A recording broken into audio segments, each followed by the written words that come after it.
Alrighty everyone, I'm Gabby, the guy that makes and uploads various kinds of videos to this YouTube channel called Gabby Lyfe.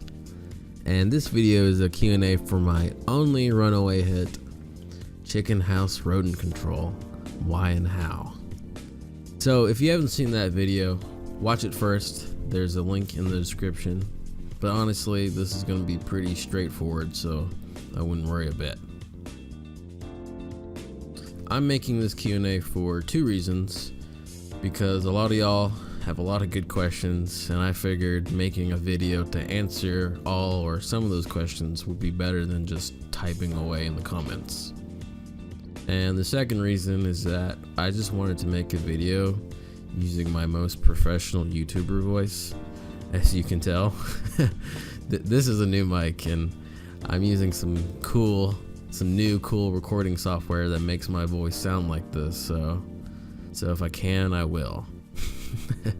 All right, let me dive right in. Some of these are actual questions, and some of these are just statements. So bear with me. Wait, before I begin though, let me talk about my gun. I've built several versions of the gun stock. Here's me building the most recent version of the stock. And I actually made a whole video of me building the stock, and there's this link to that in the description. But the point right now is to honor my older gun stock, I cut off the Monopod / grip and used it on my newest stock. And you can see it right here. When I mentioned the Monopod in my rat hunting video, I'm talking about the Monopod. not the Bipod. Bipods, to me at least, are extremely common attachments, and honestly, yeah, okay, whatever. But a monopod, I think, is a more rare beast. Hence the reason why I was talking about it in the video. Alright, let's start with the questions now. The first question I'm going to answer is, what happened to the baby roof rat? Well, nobody really asked that question. Most commenters that brought up the young roof rat were just appalled. So, the story behind the young roof rat is that it came to me on the egg belt. The egg belt, for y'all that don't know, is basically a 500-foot conveyor belt that brings eggs from inside the house to the front of the house. So I was picking up eggs one morning, and the young rat rolled right in. Now honestly, I had never seen a roof rat this young before. So at first I thought it was a mouse. Then I realized that it was a roof rat and that it was dying. I record a lot of things because I know a lot of people haven't seen it before. Hell, I probably haven't even seen it before either. So I recorded the young rat dying to not only share it with other people, but really just so that I can remember it. This channel is for me. But of course, I gladly like to share what I see with all y'all. I only recorded the mouse for about a minute, and then I sent him on his way. No, I did not leave the rat to suffer all the way through. So this statement is basically asking if my Airgun suppressor is legal, and the current answer is maybe. Airgun suppressors, right now at least, fall into a real gray legal category. The federal government wants to prosecute people who own airgun suppressors, but currently the law doesn't allow them to do that. Back in 2010, a man was arrested for mailing chemicals across state lines, and when they arrested him, they found an airgun with a homemade suppressor. They wanted to prosecute him on this, but he was able to prove that the suppressor was designed for an airgun and not a real firearm. As long as the intent of the suppressor is for the sole use on an airgun, then it's not a silencer. I'm using the legal term. But proving intent is difficult. However, certainly the fact that my suppressor doesn't use threading, is made out of PVC, and that I'm saying that it is a suppressor only for my Benjamin Discovery helps prove my intent though. If you want to read about the case, I have a link to that in the description. Why does your scope look so shitty compared to British YouTubers?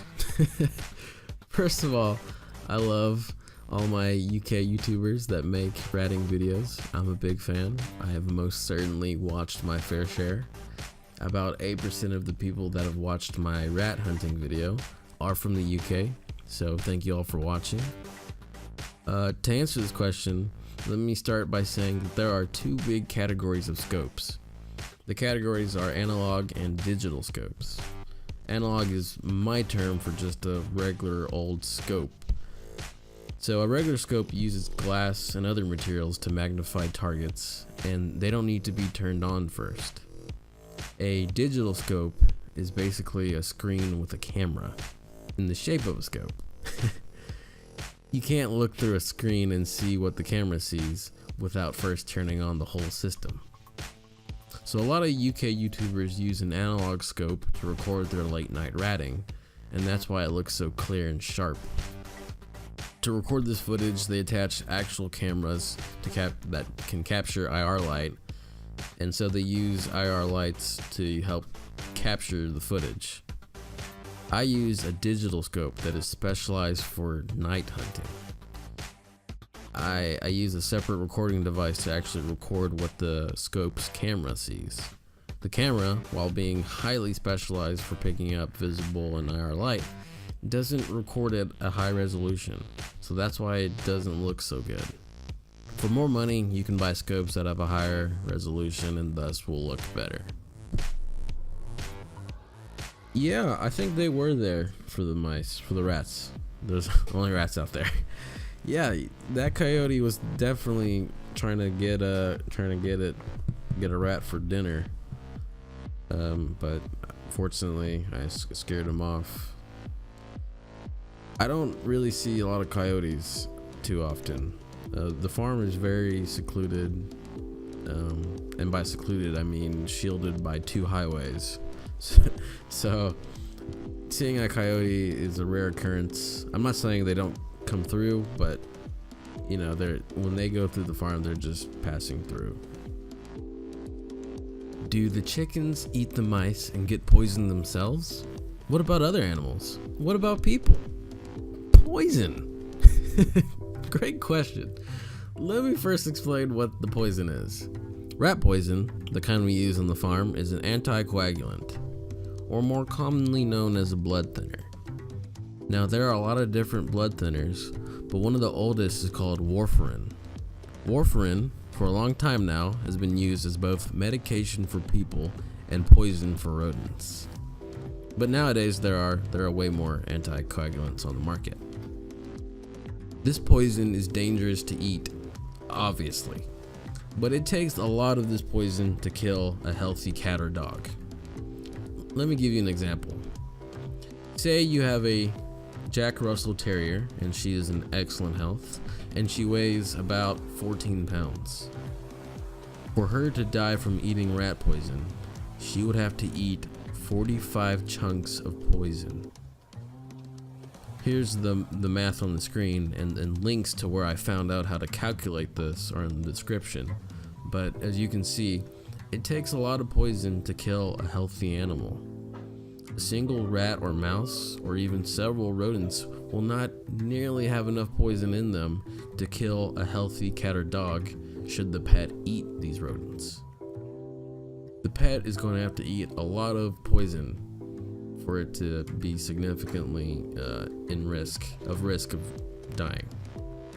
Now for poultry, I couldn't find what their average toxicity tolerance was, but I know it's lower than cats or dogs. So, do these chickens eat mice or rats that have been poisoned or not? For the most part, no. During the day, rodents and chickens are in 2 different worlds, and so they don't interact. Mice know not to hang around chickens, and the chickens can't get to the mice.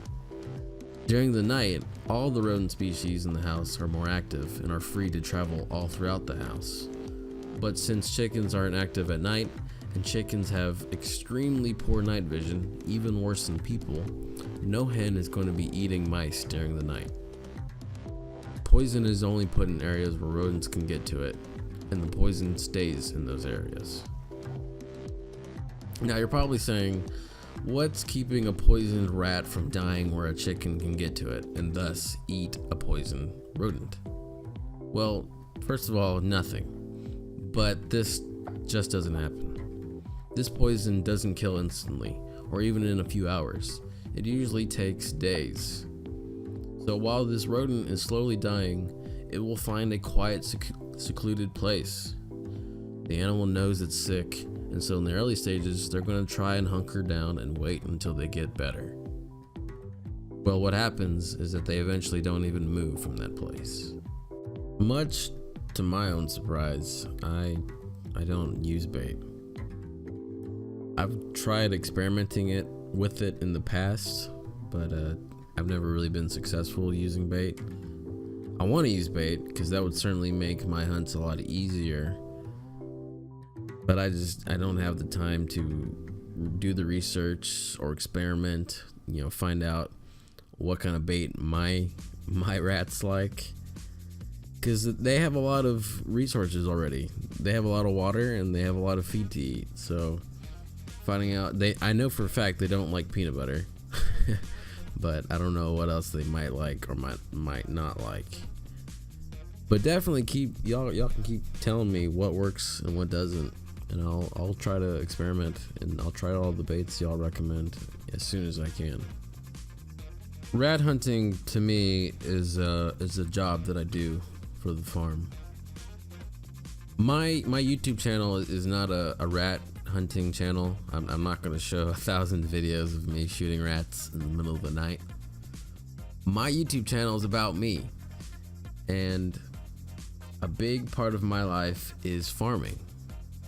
So one of my series on my channel is called Highly Qualified, and that series is about all the different jobs that I do on the farm. So rat hunting is one of those jobs that I do.